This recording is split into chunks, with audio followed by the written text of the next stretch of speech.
내가 내 하나님 여호와의 말씀을 삼가 듣고 내가 오늘 내게 명령하는 그 모든 명령을 지켜 행하면 내 하나님 여호와께서 너를 세계 모든 민족 위에 뛰어나게 하실 것이라. 내가 내 하나님 여호와의 말씀을 청종하면 이 모든 복이 내게 임하며 내게 이르리니 성읍에서도 복을 받고 들에서도 복을 받을 것이며 내 몸의 자녀와 내 토지의 수산과 내 짐승의 새끼와 소와 양의 새끼가 복을 받을 것이며 내 광주리와 떡반죽 그릇이 복을 받을 것이며 내가 들어와도 복을 받고 나가도 복을 받을 것이니라. 아멘. 할렐루야. 제가 오늘은 일부 예배 시간에 나누지 않은 말씀인데요, 하나 좀 이야기하고 말씀을 시작하려고 그래요. 우리 교회에 죄송하지만 이런 말씀 해도 되겠죠? 시각장애를 가진 집사님 부부가 이제 계셔요. 그런데 또 우리 교회 한 집사님 부부가 아침이면 꼭 집에 가서 모시고 교회 오시고 또 모셔다 드리고 이제 그러는 가정이 있거든요. 근데 지난주일 시각장애 그 집사님을 제가 만났어요. 이런 얘기 저런 얘기를 하다가 그 집사님 저에게 그래요. 목사님, 주일날 예배 인도하시면서 찬송을 부를 때 찬송가를 보십니까? 그래요. 이 무슨 말씀 하시려고 그러나 그러고 찬송가 보죠. 그때 그분이 하시는 말씀이 제가 등골에 땀이 오싹 났어요. 근데 목사님 왜 찬송을 부르다 틀리세요? 얼마나 미안한지 예배 잘 드려야 되겠다 그런 생각이. 제가 뭐라고 대답했는 줄 아세요? 틀린 이유가 있어요. 누가 왔나 보느라 그래요. 오늘도 제가 누가 오셨나 이렇게 보는데 얼굴에 3분의 2가 가려져가지고 어떤 분은 완전히 가려져 누군지 잘 모르겠어요. 그런데 어쨌든 간에 이렇게 뵈니까 너무너무 고마워요. 그래서 제가 그분한테 뭐라고 그랬냐면 안 틀리겠습니다. 약속을 하고요. 여러분, 제가 안 틀리는 방법은 있어요. 뭐냐 하면 여러분이 빠지지 않으면 돼. 이렇게 보다가 빈자리가 보이면 그분 왜 안 오셨을까 염려가 돼가 자꾸 틀리니까 제가 은혜로운 예배, 신령과 진리로 드리는 예배 찬송이 되기 위해서 여러분 빠지지 마시기 바랍니다. 성가대가 소리가 좀 적은 것 같은데 할렐루야, 그렇게 해주시기를 좀 부탁을 드립니다. 누가 오나 안 와, 왜 빠졌나 그러다 보면 이제 틀리게 되는 거예요. 지난 주간 편안하셨습니까? 저도 여러분 기도해 주시고 그래서 참 편안하게 잘 지냈어요. 참 좋은 계절이다 그런 생각이 들어요. 5월을 계절의 여왕이라고 이야기하지 않습니까?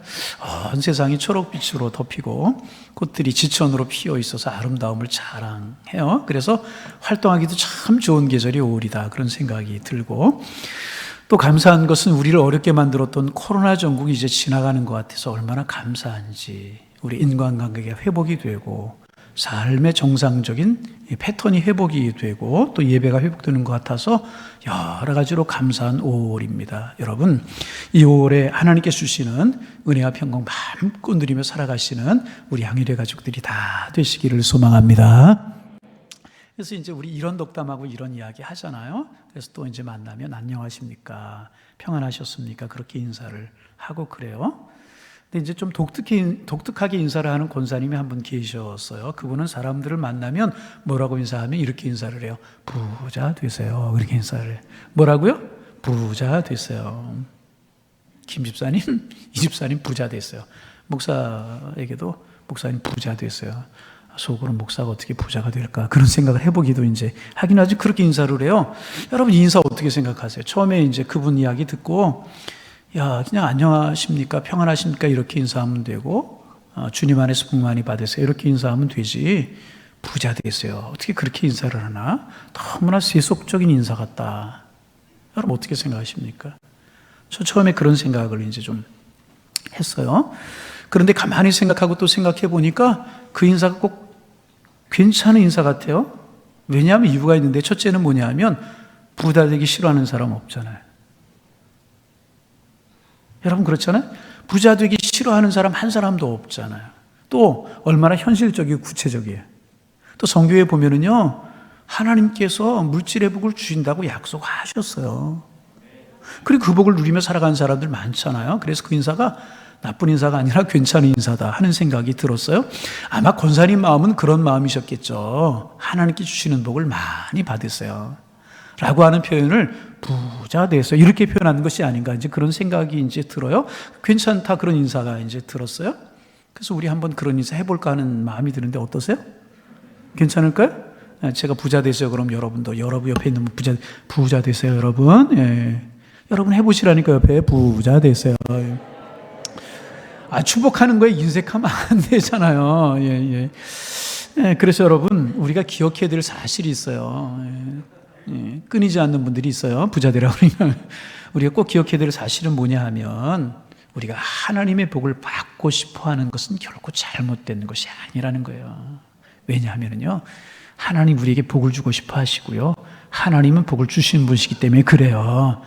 성경에 보면 하나님께서 복을 주시겠다고 하신 말씀이 많이 있어요. 그래서 여러분, 복 받기를 원하는 것 잘못된 마음이 아니라는 거예요. 그래서 성경의 복에 관해서 말씀하고 있는 성경 구절들이 많은데, 그 구절 중에서 대표적인 말씀이 오늘의 본문이에요. 시편에도 창세기에도 레위기에도 신명기에도 복에 관한 말씀이 많이 있지만은, 그 복을 이야기할 때 빼놓을 수 없는 말씀이 오늘 본 말씀이에요. 여러분, 그래서 우리가 3절부터 6절까지를 소리내서 한번 같이 읽어보실까요? 3절 화면 보시면 되겠어요. 성읍에서도 복을 받고 들에서도 복을 받을 것이며, 내 몸의 자녀와 내 토지의 소산과 내 짐승의 새끼와 소와 양의 새끼가 복을 받을 것이며, 내 광주리와 떡반죽그릇이 복을 받을 것이며, 내가 들어와도 복을 받고 나가도 복을 받을 것이니라. 아멘.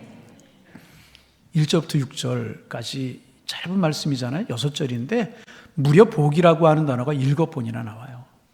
그리고 이제 또 복에 관해서도 매우 다양하게 말씀을 이제 하고 계시는데, 3절에서는요, 성읍에서도 복을 받고 들에서도 복을 받을 것이다 그랬어요. 이게 뭐냐 하면, 어디에서든지 하나님 주시는 복을 받을 것이다.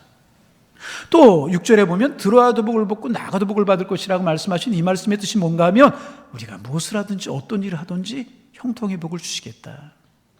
또 이제 그 사이에 3절 6절 사이에 4절 5절에 보면, 우리가 먹고 입고 살아가는 모든 것, 자녀들을 키우는 것, 일터에서 일하는 것을 비롯해서 일상적인 모든 거색의 일위까지 하나님께서 복을 주시겠다, 그렇게 말씀하셨잖아요. 그러니까 여러분, 하나님께서는 우리에게 복을 주시기를 원하시는 분이 틀림이 없어요. 그런데 여러분, 그럼에도 불구하고 우리가 하나님 앞에 기도할 때마다 하나님 복을 주세요, 그렇게 기도하기가 조금 부끄럽고요, 어색할 때도 있는 것이 사실입니다. 왜 그럴까요? 왜 하나님 앞에 복을 달라고 하는 것이 부끄럽게 여겨질 때가 있는 것일까요? 이유는요, 복을 달라고 하면 신앙의 수준이 낮은 것처럼 보이고 유치해 보일 때가 있기 때문에 그래요. 또 어떤 사람들을 비판하기도 그래 합니다. 저 예수쟁이들은 밤낮 복밖에 모른다고 복 받으려고 교회 다니나, 이렇게 비판하는 사람들이 있기 때문에 하나님께 복 주세요, 이렇게 기도하다가도 망설일 때가 있는 일이 사실 아니겠습니까? 그리고 아는 게 아니라 여러분, 사실 하나님의 복을 받는다는 미명 아래에 추한 우리의 욕심이나 욕망을 채우려고 한다면 그것은 잘못된 것이에요. 바른 것이 아니죠. 복 받는다라고 하는 미명 하에 우리의 어떤 헛된 욕망을 채우려고 하면 이것은 틀림없이 잘못된 것입니다. 그래서 우리의 기도를 우리의 욕망을 채우는 수단으로 삼는다면 그것은 결코 성숙한 신앙이 될 수가 없는 것입니다. 그래, 여러분, 우리가 또 부인할 수 없는 사실이 하나가 있어요. 그동안 우리 한국교회 안에 이 복만을 추구하는 기복적인 정서가 많이 있었던 것도 또 사실이기는 한 거 이제 같아요. 그래서 어떤 교회 성장학자들이 그런 연구를 해봤다고 그래요. 70년대, 80년대 이제 한국 교회가 이제 많이 성장을 했는데, 그 중에서도 아주 급성장한 교회들을 골라서 설교 제목과 이렇게 본문을 이제 분석해 보았더니 압도적인 주제가 복에 관한 것이었대요. 복 많이 받으세요. 여러분, 형통할 것입니다. 잘 될 것입니다. 영혼이 잘 된 같이 범사가 잘 되고 강건해질 것입니다. 이런 내용의 설교가 압도적으로 많았다는 거예요. 급성장한 교회들을 보면. 그런데 반대로 우리 하나님의 말씀대로 잘 살고 바르게 살아야 됩니다. 고난도 받아야 됩니다. 이런 설교를 많이 하는 교회는 교인들이 잘 안 오더라는 거예요. 저는 이 통계를 보면서 우리 양일교회는 어떨까, 그런 생각을 이제 해보았어요. 왜 그럴까? 듣기에 부담스럽지 않고 또 복을 받고 싶어하는 마음을 충족시키는 것이기 때문에 그런 교회들이 사람들이 많이 모이는 것이 아닐까, 그런 생각을 해보기도 하고요. 이런 연구가, 이런 통계가 말해주는 것은요, 한국교회 안에 여전히 기복적인 내용들이 많이 들어있다라고 하는 것을 우리가 부인할 수는 없는 것 아니겠습니까? 이러다 보니까 마음속으로는 하나님께 복을 받고 싶은데, 하나님 복 주세요, 많이 주세요, 그렇게 기도하려고 하니까 마음이 조금 불편한 거예요. 그래서 약간 포장해서 숨겨진 기도를 한다고 그래요. 어떻게 기도를 하는가 하면, 하나님 저희 가정, 저희 자녀 인도해 주세요, 사업 인도해 주세요, 그렇게 기도를 한다고 그래요. 복을 달라는 이야기는 없잖아요. 그런데 사실은 그 속을 잘 들여다보면 그 속에 다 있대요. 자녀도 잘 되면 좋겠고, 건강했으면 좋겠고, 부자 됐으면 좋겠고, 하고 싶은 이야기가 다 그 속에 들어있다는 거예요. 포장만 살짝 바꿨을 뿐이지, 인도해 주세요 그렇게 할 뿐이지, 그 속에 다 들어이제 있다는 것입니다. 그런데 여러분, 기억하시면서 중요한 것이 뭐냐 하면, 하나님 앞에 하나님 주시는 복을 구하는 것은요, 절대로 잘못된 것도 아니고요, 부끄러워할 필요가 없다는 거예요. 이 사실 여러분 기억하시길 바랍니다. 왜? 하나님은요, 우리가 하나님 복 주세요 그렇게 구하기 전에 먼저 너희에게 복을 주시겠다고 약속을 하셨기 때문에 그러는 거예요. 그래서 여러분, 복 받고 싶은 마음 숨길 필요 없는 것이고요, 하나님이 주시는 축복을 사모하는 것은 결코 잘못된 것 아니에요. 그래서 여러분 분명하게 기도하세요. 부끄러운 거 아니에요. 하나님 저 복 받고 싶어요, 복 주세요. 그렇게 기도하는 겁니다. 하나님, 제 인생에 우리 가정과 우리의 자녀들, 그리고 일터, 양일교회 사업, 그리고 이민족교회 하나님 큰 복을 주옵소서, 이렇게 기도하세요. 괜찮아요. 그리고 기왕이면은요, 저는 마음의 소원이 있어요. 우리 하나님의 사람들이 하나님께 주시는 복을 많이 받아가지고 사회적인 지도자들이 되면 얼마나 좋아요.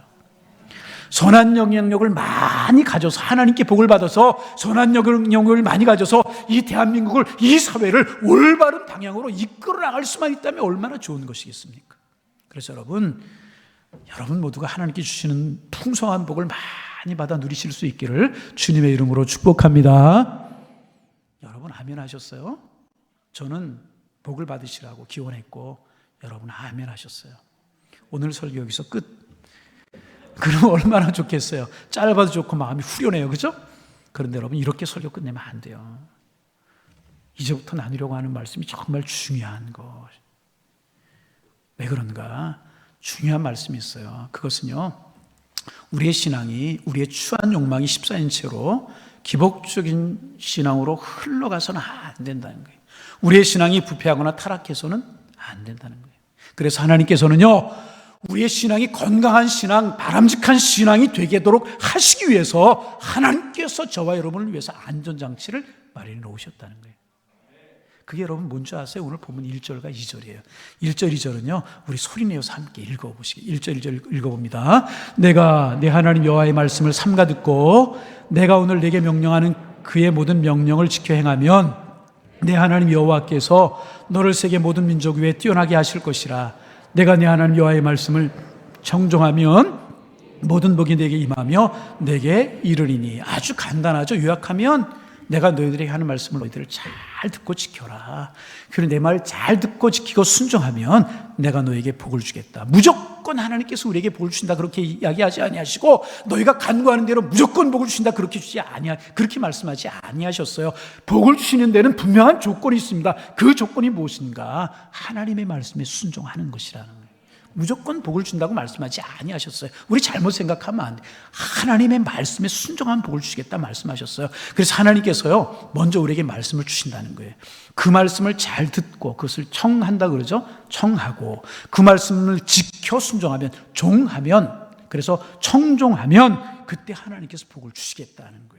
그래서 먼저 하나님의 복을 주시는 복을 받고 그 다음에 말씀에 먼저 순종하는 것이 아니라, 먼저 말씀에 순종하면 하나님께서 그 결과에 따라서 그 순종을 보시고 우리에게 복을 주시겠다고 말씀하셨다는 거예요.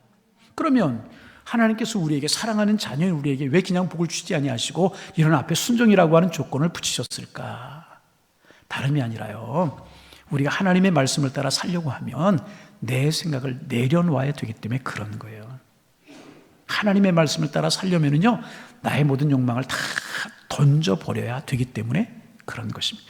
그리고 그렇게 하나님의 말씀대로 순종하기 위해서 나의 욕심이나 나의 더러운 것들을 다 내려놓고 다 비우다 보면 우리가 기복주의 신앙으로 빠지지 않고요, 우리의 신앙이 건강한 신앙이 되어서요, 건강한 신앙인으로 살게 되게 되는 것입니다.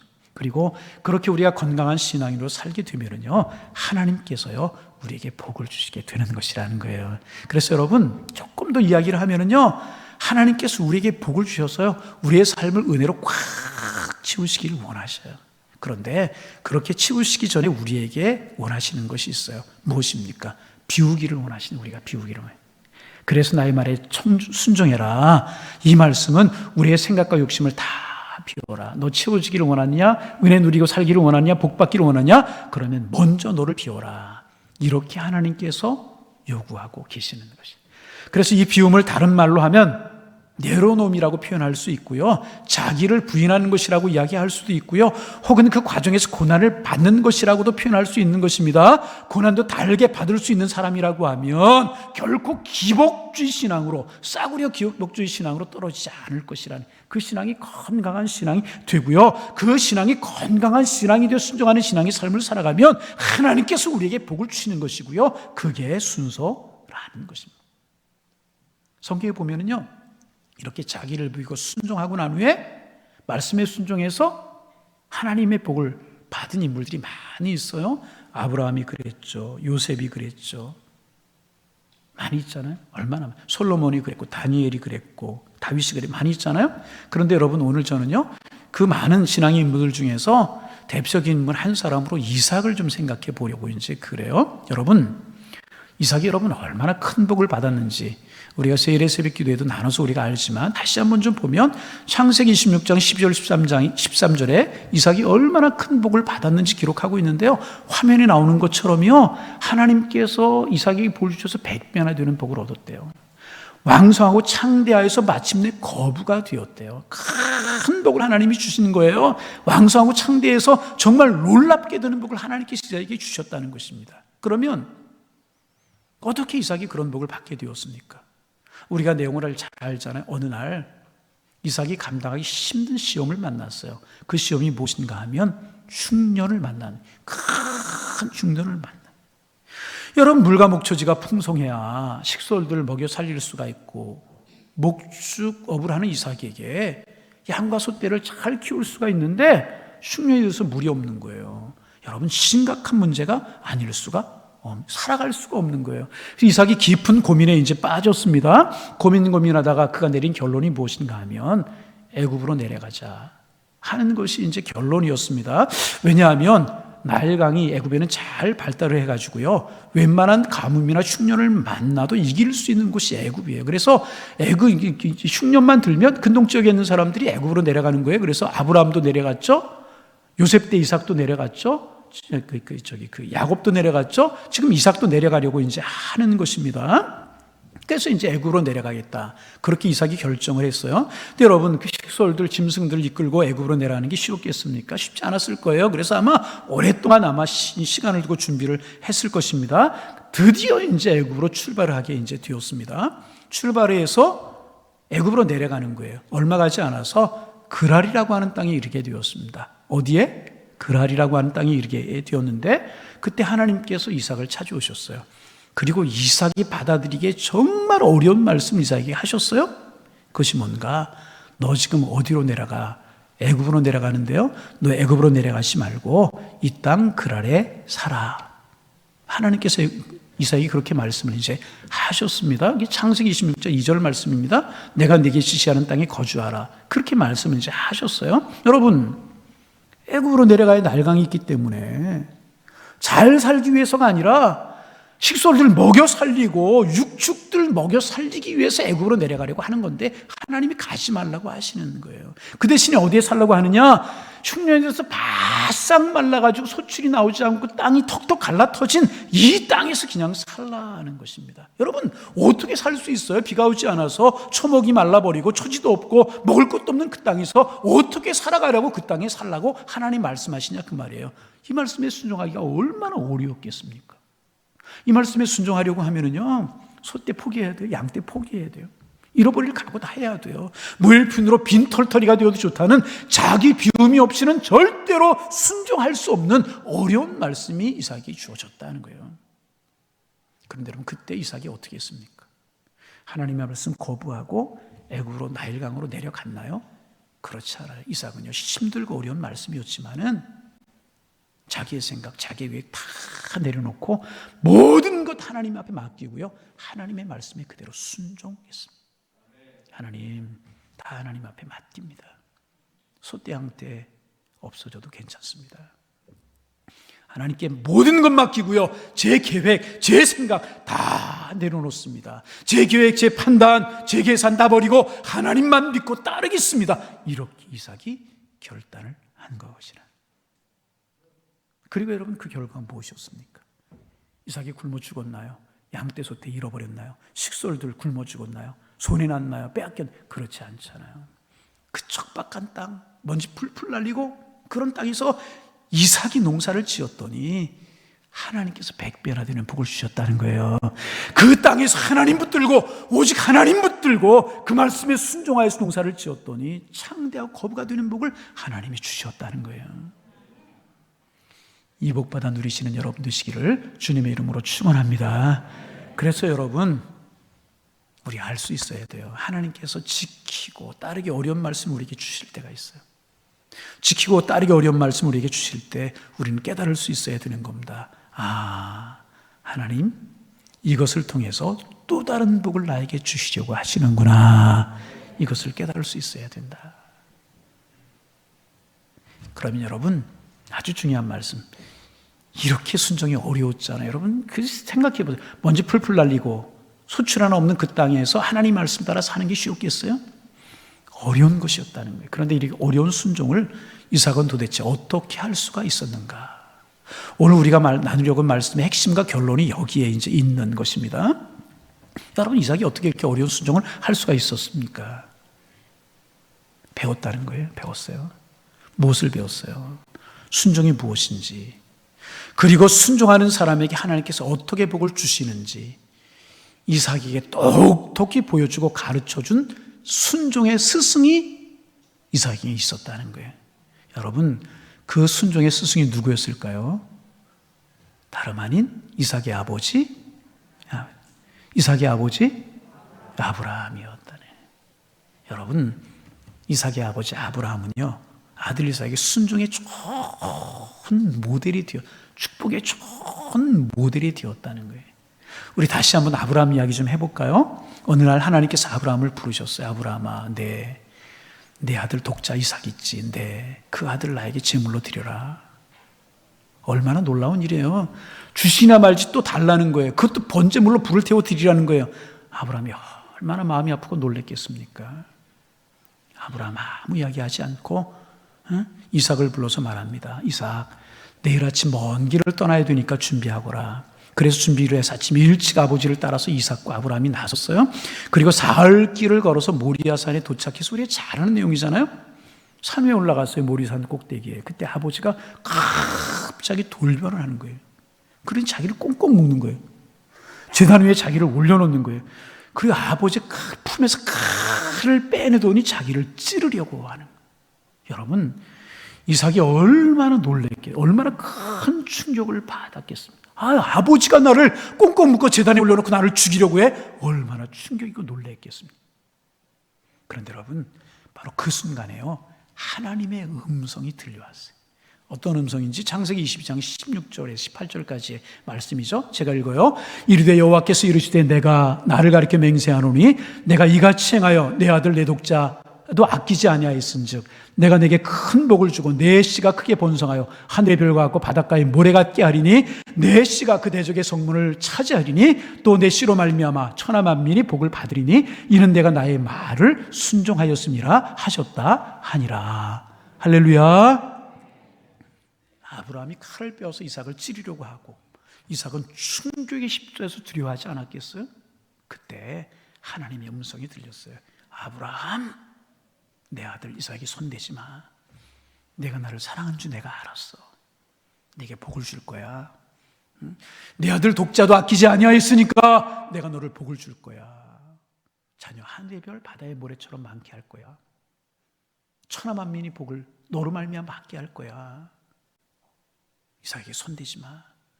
엄청나게 큰 축복의 말씀을 하셨습니다. 그리고 이삭은 무사했고요. 하나님이 준비해 놓으신 순양을 이삭 대신에 제물로 드렸어요.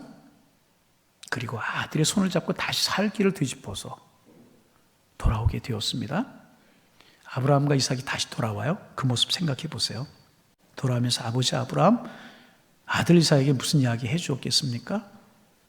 아브라함은 이삭의 손을 꽉 잡았을 거예요. 더 더 그 이삭이 소중하지 않았겠습니까? 얼마나 소중하게 여기셨겠습니까? 다시는 놓치지 말아야지, 사랑해야지, 그런 마음으로 이삭의 손을 꽉 잡았을 거예요. 꽉 잡고 이삭이 이야기했을 거예요. 내 아들 이삭, 잘 들어라. 너 묶어놓고 칼로 내가 찌르려고 할 때 너 많이 놀랬지? 그런데 너는 배워야 한단다. 이 애비가 일찍이 갈대아우르에 살았을 때 하나님께서 본토지 아비집을 떠나라고 하셨단다. 그 말씀이 얼마나 순종하기 어려운 말씀인 줄 너 아니? 순종하기 어려운 말씀이지만 나는 하나님을 믿었단다. 하나님의 계획이 있고 하나님의 섭리가 있었음을 믿고 나는 아무런 조건 없이 하나님을 따라 나섰고 하나님이 나를 이 땅 가나안까지 인도하셨단다. 오늘까지 예비가 살아온 것은 하나님께 순종했더니 하나님께서 복을 주셨기 때문에 내가 살아온 것이다. 그리고 그분이 너를 제물로 드리라고 하셨단다. 나는 하나님을 믿었기에 그 말씀에 순종할 수밖에 없었단다. 내가 그것을 이해해 주면 좋겠구나. 그리고 순종하는 사람에게 하나님께서 어떻게 복을 주시는지, 하나님의 말씀 그대로 순종하는, 어려워도 순종하는 사람에게 하나님께서 어떤 복을 주시는지 너 모리아산 꼭대기에서 똑똑히 보지 않았느냐? 똑똑히 듣지 않았느냐? 너 보고 들었지 않냐? 이제 내가 너한테 이루고 당부한단다. 내가 하나님이 부르셔서 세상을 떠나고 나면 세상에 너만 남게 될 텐데 그때 하나님께서 나에게 요구하셨던 것처럼 너에게도 따르기 힘든 순종을 요구하실 때가 있을 수도 있을 것이다. 너의 생각, 너의 모든 것 다 내려놓고 하나님 너에게 요구하실 때가 있을 것이다. 그 말씀을 따르면 빈털터리가 되고 도저히 못 살 것 같은 위기를 느낄 때도 있을 것이다.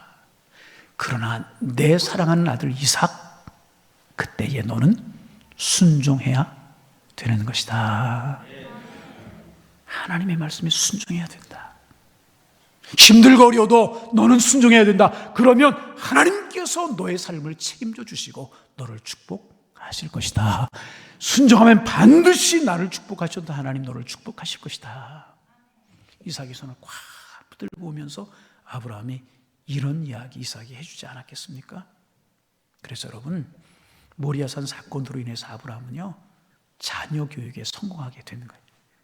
순종했더니 이런 복을 주신다. 훌륭하게 이삭에게 가르칠 수가 있었다는 거예요. 그럼 아브라함이 이삭에게 보여준 것이 무엇이겠습니까? 아브라함은 아들 이삭에게요 순종의 삶이 무엇인지를 가르쳐 주는 것이라. 순종했을 때 힘들고 어렵지만 순종했을 때 하나님이 어떤 복을 주시는가 그 아들에게 생생한 현장 교육을 통해서 가르칠 수가 있었다는 것입니다. 그리고 그것이 여러분 이삭의 가슴에 깊이 박히지 않았겠어요? 이삭의 마음에 깊이 박혔을 거예요. 야, 그렇구나. 하나님의 말씀에 순종하는 사람이 되면 하나님이 책임져 주시는구나. 하나님의 말씀에 순종하는 사람이 되면 하나님 책임져 주시고 복을 주시는구나. 이삭이 깨닫지 않았겠습니까? 그리고 세월이 많이 지났어요. 하나님이 아브라함을 부르셔서 아버지 아브라함이 세상을 떠났어요. 이제 이삭이 가장이 되었어요. 그런데 흉년이, 큰 흉년이 든 것입니다. 고민 끝에 애굽으로 가게 되었고, 그때 하나님께서 애굽으로 가지 말라고 하는 정말로 순종하기 어려운 말씀을 주셨지만 이삭의 가슴 속에 아버지의 가르침이, 그 가르침이 살아 있었다. 깊이 심겨져 있던 아버지의 가르침이 살아났다. 그래, 소떼 양떼 다 잃어도 나는 하나님께 순종하리라. 가르침 생각나. 그리고 그 하나님의 음성을 따라 그랄 땅에 남았더니 하나님께서 엄청난 복으로 그를 채워주셨다는. 여러분, 오늘 어린이 주일입니다. 자녀들에게 무엇을 해 주시겠습니까? 자녀들을 사랑하기에 모든 것 다 해주고 싶은 것이 부모 마음이잖아요. 다 해줄 수 있나요? 해줄 수 없는 것이 더 많은 것이 우리 부모들의 안타까움이잖아요. 그러나 우리가 중요하게 생각해야 되고 심써 가르치고 꼭 보여줄 것이 하나가 있습니다. 바로 하나님의 말씀에 순종하고 그렇게 순종해서 우리가 살아갈 때 하나님께서 어떤 복을 우리에게 주시는가, 이것을요, 우리들의 자녀들에게 똑똑히 보여주고요, 똑똑하게 가르칠 수 있어야 될 것이라. 저렇게 아버지처럼 순종하고 하나님의 말씀 따라 살아갔더니 저렇게 하나님 복을 주시는구나. 가르칠 수 있어야 되고요. 그것이 부모가 자녀들에게 해줄 수 있는 최고의 선물일 수 있다는 거예요. 그래서 저를 비롯한 부모된 여러분, 주님의 이름으로 권면합니다. 자녀들에게 하나님의 말씀에 순종하는 삶을 보여주는 일에 성공하실 수 있기를 바랍니다. 이 일에 성공하셔야 되는 거예요. 그래서 여러분, 저는 간절한 마음으로 기원하며 말씀을 드립니다. 여러분 모두가 순종의 삶을 자녀들에게 보여주는 오늘의 아브라함이 되시기를 바랍니다. 오늘의 아브라함이 다 되셔야 되는. 그리고 여러분의 자녀들은요, 여러분의 그 순종하는 삶을 그대로 배워서 그 여러분의 자녀들을 순종하는 삶을 살아감으로 이삭이 받은 복을 받아 누리는 오늘의 이삭들이 다 되실 수 있기를 주님의 이름으로 축복합니다. 부모된 우리는 아브라함의 복을 누리고 순종하여서 자녀들이 가르쳐 자녀들은 그 순종하는 사람이 누리는 이삭의 복을 누리는 것, 얼마나 귀한 것입니다. 그렇게 될 때 우리의 가정이 하나님의 복을 받은 가정으로 우뚝 서게 될 것이고요, 우리 양일교회에 속한 가정들이 더 건강한 믿음으로 서게 될 것이고요, 그렇게 될 때 양일교회 공동체가 건강해질 것이고, 그렇게 우리 교회가 건강해지고 그런 복을 받으면요, 우리 대한민국이 건강해지고 아름답고 우리 사회가 복이 되게 될 것이라는 거예요. 그래서 여러분, 하나님의 말씀에 믿음으로 순종하는 삶을 살아가는 것 중요한, 우리가 먼저 아브라함처럼 그렇게 살아가야, 그리고 그 순종의 삶을 여러분의 자녀들에게 보여주고 가르치기를 힘쓰는 삶을 살아가는 거예요. 그래서 반복하지만 여러분 모두는 아브라함의 복을 받고, 여러분들이 사랑하는 그 자녀들은 이삭의 복을 받아서 집에서도 복을 받고 들에서도 복을 받고 떡반죽 그릇이 넘쳐나는 복을 받아 누려서 멋있는 인생을 살아가는 여러분, 여러분의 가정, 여러분의 자녀들 다 되실 수 있기를 주님의 이름으로 축원합니다. 축원합니다. 기도하겠습니다.